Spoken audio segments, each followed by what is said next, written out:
ನಮಸ್ತೆ ವೀಕ್ಷಕರೇ, CS ಫ್ಯಾಷನ್ಗೆ ಸ್ವಾಗತ. ರುಚಿಯಾದ ಆರೋಗ್ಯಕರವಾದ ಅಗಸೆ ಬೀಜದ ಚಟ್ನಿ ಪುಡಿ.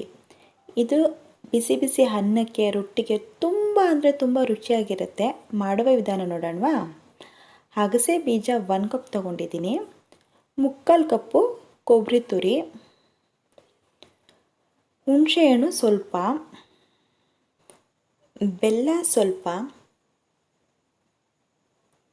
ಬೆಳ್ಳುಳ್ಳಿ ಸ್ವಲ್ಪ, ಕರಿಬೇವಿನ ಸೊಪ್ಪು ಸ್ವಲ್ಪ,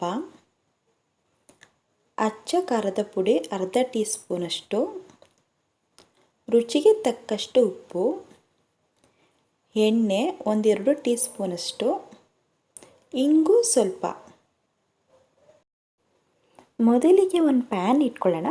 ಪ್ಯಾನ್ ಕಾದ ತಕ್ಷಣ ನಾವು ಒಂದು ಅಗಸೆ ಬೀಜನ ಹಾಕ್ಕೊಂಡು ನೀಟಾಗಿ ಹುರ್ಕೋಬೇಕು. ಅಂದರೆ ಈ ಥರ ನೀಟಾಗಿ ಅದನ್ನು ಕೈಯಾಡಿಸ್ತಾನೆ ಇರಬೇಕು. ಕಲರ್ ಕೂಡ ಚೇಂಜ್ ಆಗುತ್ತೆ ನೋಡಿ. ಒಂದು ಚಟಪಟ ಅಂತ ಸೌಂಡ್ ಬರುತ್ತೆ ನೋಡಿ. ಈಗ ಚಟಪಟ ಅಂತ ಸೌಂಡ್ ಹಾಕ್ತಿದೆ, ಕರೆಕ್ಟಾಗಿ ಆಗಿದೆ.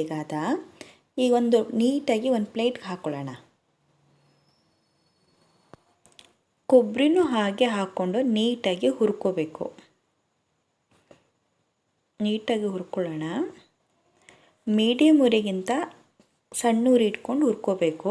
ಒಂದು ಪ್ಲೇಟ್ಗೆ ಹಾಕ್ಕೊಳ್ಳೋಣ ಇದನ್ನು ಕೂಡ. ಈಗ ಅದೇ ಪ್ಯಾನ್ಗೆ ಸ್ವಲ್ಪ ಎಣ್ಣೆ ಹಾಕ್ಕೊಳ್ಳೋಣ. ಎಣ್ಣೆ ಕಾದ ತಕ್ಷಣ ಇದಕ್ಕೆ ನಾವು ಕರಿಬೇವಿನ ಸೊಪ್ಪು, ಬೆಳ್ಳುಳ್ಳಿ, ಹುಣಸೆಹಣ್ಣು ಎಲ್ಲ ಹಾಕ್ಕೊಂಡು ಒಂದ್ಸಲ ಮಿಕ್ಸ್ ಮಾಡ್ಕೊಳ್ಳೋಣ. ಈ ಥರ ಫ್ರೈ ಮಾಡ್ಕೊಳ್ಳೋಣ. ಈಗ ಇದಕ್ಕೆ ರುಚಿಗೆ ತಕ್ಕಷ್ಟು ಉಪ್ಪು, ಅದನ್ನು ಕೂಡ ಹುರ್ಕೋಬೇಕು. ಯಾಕಂದರೆ ಉಪ್ಪಿನಲ್ಲಿ ನೀರಿನ ಅಂಶ ಇರುತ್ತೆ, ಅದೆಲ್ಲ ಹೋಗಲಿ ಅಂದ್ಬಿಟ್ಟು ಅದನ್ನು ಕೂಡ ಒಂದ್ಸಲ ಫ್ರೈ ಮಾಡ್ಕೊಳ್ಳೋಣ. ಈಗ ಸ್ಟವ್ ಆಫ್ ಮಾಡ್ಕೊಳ್ಳೋಣ. ಪೂರ್ತಿ ತಣ್ಣಗಾದ ನಂತರ ಒಂದು ಮಿಕ್ಸಿ ಜಾರ್ ತೊಗೊಂಡು ನಾವೇನು ಹುರಿದಿದ್ದೀವಿ ಅದನ್ನೆಲ್ಲ ನೀಟಾಗಿ ಮಿಕ್ಸಿ ಜಾರ್ ಒಳಗಡೆ ಹಾಕ್ಕೊಳ್ಳೋಣ. ಹಾಗೆ ಇದಕ್ಕೆ ಕೊಬ್ಬರಿ ತುರಿನೂ ಸೇರಿಸ್ಕೊಳ್ಳೋಣ. ಇವಾಗ ಹಸಿಮೆಣ್ಸಿನ್ಕಾಯಿ ಪೌಡರ್ ಹಾಕ್ಕೊಳ್ಳೋಣ. ನಿಮಗೆ ಖಾರ ಎಷ್ಟು ಬೇಕು ನೋಡ್ಕೊಂಡು ಹಾಕ್ಕೊಳ್ಳಿ. ಹಾಗೆ ಇದಕ್ಕೆ ಬೆಲ್ಲ ಸೇರಿಸ್ಕೊಳ್ಳೋಣ. ಇದಕ್ಕೆ ಇಂಗು ಕೂಡ ಸೇರಿಸ್ಕೊಳ್ಳೋಣ. ಹಾಗೆ ಅಗಸೆ ಬೀಜ ತಣ್ಣಗಾಗಿರುತ್ತಲ್ಲ ಅದನ್ನೆಲ್ಲ ನೀಟಾಗಿ ಹಾಕ್ಕೊಂಡು ಗ್ರೈಂಡ್ ಮಾಡ್ಕೊಳ್ಳೋಣ. ಸ್ವಲ್ಪ ನೈಸ್ ಇರಲಿ ಇದು ನೋಡಿ. ಎಷ್ಟು ನೈಸ್ ಇದ್ದರೆ ಸಾಕಾಗುತ್ತೆ, ತುಂಬ ತರಿಬೇಡ, ಸ್ವಲ್ಪ ನೈಸ್ ಇರಲಿ. ಇಷ್ಟು ನೈಸ್ ಇದ್ದರೆ ಕರೆಕ್ಟಾಗಿದೆ ಹದ.